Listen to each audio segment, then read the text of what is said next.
آج پاکستان کے سارے حقیقی جمہوری جماعتیں، سارے پاکستان کے نمائندے ایک سٹیج پہ اور ایک پیج پہ ہے، اور عمران خان کا بغلات، عمران خان کا گھبرات آپ سب کے سامنے ہے۔ ہم آپ کو کنٹینر دیں گے، ہم آپ کو کھانا دیں گے۔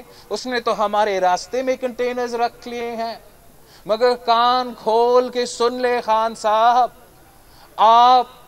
آپ بھوک پہ ایف آئی آر نہیں کاٹ سکتے، آپ بے روزگاری کو قید نہیں کر سکتے، آپ عوام کے ناراضگی کو، عوام کے جذبات کو نہیں قید کر سکتے۔ عمران خان صاحب جو کرونا کے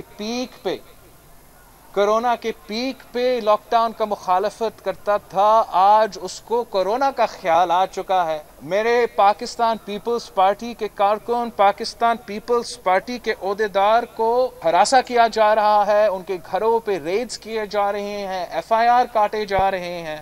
گجرانوالہ کا ہمارا جو سٹی پریزیڈنٹ ہے، دار صاحب ہے، اس کے گھر پہ حملہ ہوا۔ اعجاز سما صاحب ڈسٹرکٹ پریزیڈنٹ گجرانوالہ پہ بھی ایف آئی آر کاٹا گیا۔